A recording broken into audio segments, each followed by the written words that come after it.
तो प्रेमचंद मिश्रा, क्या इसको भारत की कूटनीतिक जीत माने अंतर्राष्ट्रीय स्तर पर कि आखिरकार कम से कम पाकिस्तान को इस मोड़ पे आके खड़ा होना पड़ा, इतने साल बाद ही सही, कि वो अब कोर्ट में उन लोगों के खिलाफ अबेटमेंट टू मर्डर का केस चला रहा है?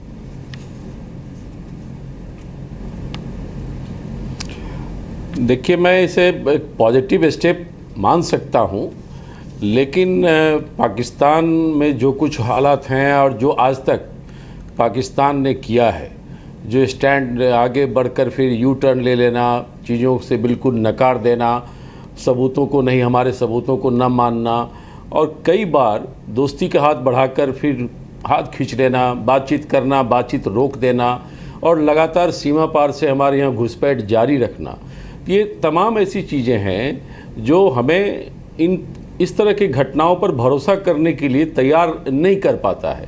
तो मैं समझता हूँ कि आने वाले समय में यदि इस दिशा में कुछ और कारगर कदम उठे, अब जैसे हम सब ने देखा कि क्रॉस एग्जामिनेशन नहीं होगा, तो ये अपने आप में फिर संदेह खड़ा कर देता है कि कहीं ये आई वॉश तो नहीं हो रहा है, या लोगों को दिखाने के लिए तो नहीं कुछ हो रहा है कि चलिए हम अंतर्राष्ट्रीय दबाव है उस चलते हम कुछ स्टेप ले रहे हैं। तो मैं समझता हूँ इस पर काफ़ी सोच समझकर हमें प्रतिक्रिया भी देनी चाहिए और वहाँ की गतिविधियों पर नज़र भी रखनी चाहिए कि चूँकि हमारे लिए एक बहुत बड़ी बात है कि वो 26/11 के गुनहगार के ऊपर अगर कुछ केस मुकदमा आरंभ हो रहा है, लेकिन ये इतना दिन के बाद होगा, फिर उसमें क्या कार्रवाई होगी, कितना लंबा खींचेगा, तो बेहतर हो कि इसमें त्वरित कार्रवाई हो जाए अगर उनका नीयत साफ़ है, या बेटर है जो हम लोग मांग करते रहे हैं कि जो हमारे गुनहगार हैं उसे आप भारत को सौंप दीजिए, जिसे हम अपने कानून के हिसाब से यहाँ उन पर कार्रवाई करें।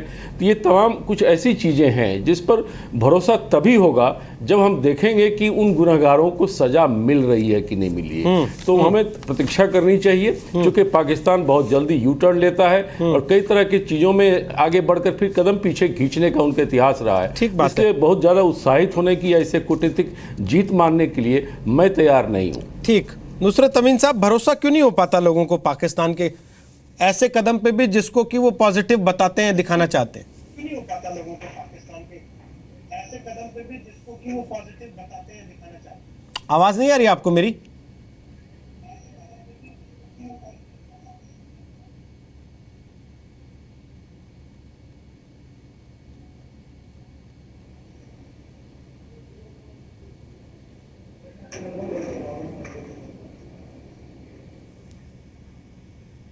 शायद आवाज़ नहीं जा रही है नुसरत अमीन तक हमारी। तारिक फतेह साहब, ऐसी परिस्थिति में आप, जैसे आपने खुद कहा, अगर आपने इतना बड़ा अगर लगाया, संबित पात्रा ने उस अगर की समीक्षा की और उसके बाद मिश्रा साहब ने जो बातें कही वो उसका भी आधार कहीं ना कहीं वो अगर ही था। अब जब इतना बड़ा अगर लगा हुआ है तो क्या ये मानना अपने आप में एक सामान्य सी बात नहीं हो जाती है कि भाई पाकिस्तान जो भी कर रहा है वो असल में दिखावे के लिए कर रहा है, वो निशाना कहीं और है और दिखाना कहीं और है? देखिए, मैं तो ट्रस्ट नहीं करता हूं पाकिस्तान की हुकूमत पे जब तक वहां फौज का राज है। और ये जो सिविलियन डेमोक्रेसी है, ये भी आप देखिए, कई बार 2 बार बेनज़ीर भुट्टो को हटाया, कत्ल करवाया, यानी 1953 से ये सिलसिला चल रहा। मुझे ये नहीं समझ में आता कि हिंदुस्तान में लोगों को पाकिस्तान पे भरोसा करने की जरूरत क्या है। यानी क्या चीज है कि बिलबिला के हिंदुस्तान के पॉलिटिशियन जाते हैं कि साहब पाकिस्तान से उम्मीद रखनी चाहिए। आपको किसने कहा कि बॉर्डर के उस पार से कभी कोई ठीक खबर आएगी? यानी मैंने 66 साल तो मेरी उम्र हो गई है, पैदा हम कराची पाकिस्तान में हुए, तब से सारा जन्म लेने से आज तक सिवाय झूठ के हमने पाकिस्तान की इस्टेब्लिशमेंट से पाकिस्तान के शहरियों को कभी नहीं सच बोला उन्होंने। तो वो पाकिस्तान के जो दुश्मन समझे जाते हैं, आप लोग समझते हैं कि भाईचारा हो जाएगा, मिल लेंगे, हाथ मिला लेंगे, हम एक लोग हैं, वो तो नहीं समझते ये बात।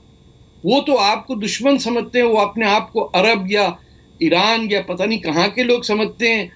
उनके यहाँ जो हिंदू नफरत है वो इस कदर डीपली एम्बेडेड है कि पहले साल स्कूल के अंदर से शुरू होती है और मदरसे के एंड तक चलती रहती है।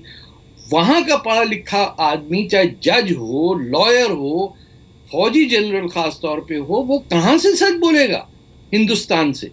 तो उम्मीद क्यों करते हैं आप सच की? आपको किसने कहा है कि आप एविडेंस दें, पाकिस्तान के कोर्ट में जाएं, वहां विजिट करें? बंद करें ये सारा सिलसिला, आप अपना काम करें, उनको अपना काम करने दें, अपना बॉर्डर सिक्योर करें। हजारों लोग वहां मर रहे हैं डेली, जब वो अपनी कौम के लोगों को मारते हैं, यानी दिन दिहाड़े लोगों को कत्ल किया जा रहा है, वहां उनको बंबई की क्या परवाह है कि वहां 26/11 को कौन मर गया था? वो ये शो देख के हंस रहे होंगे कि अजीब बावले किस्म के लोग हैं इंडिया में, हमसे कुछ उम्मीद रखते।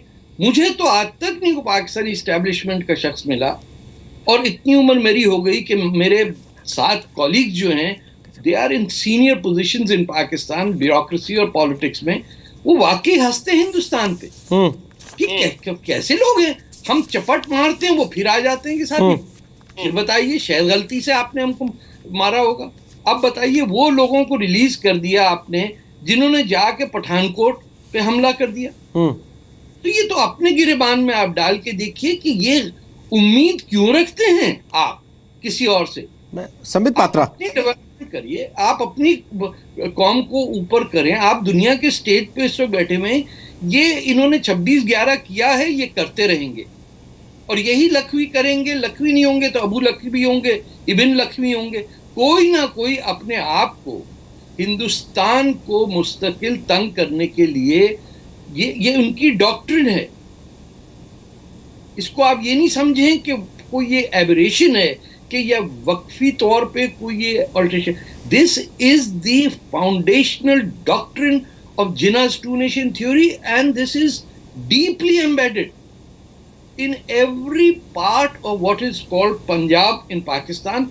और जो आप लोगों के यहाँ यूपी और सीपी से लोग आके, जिनको हम महाजिर कहते हैं, जो कराची में रहते हैं, उनका पाकिस्तान है, उनको दुश्मनी हिंदुस्तान से। बाकी सिंध में जो लोग हैं, बलूचिस्तान में या सूबा सरहद के जो पश्तून लोग हैं, ये तो कॉलोनियल ऑक्यूपाइंग टेरिटरीज हैं पाकिस्तान की।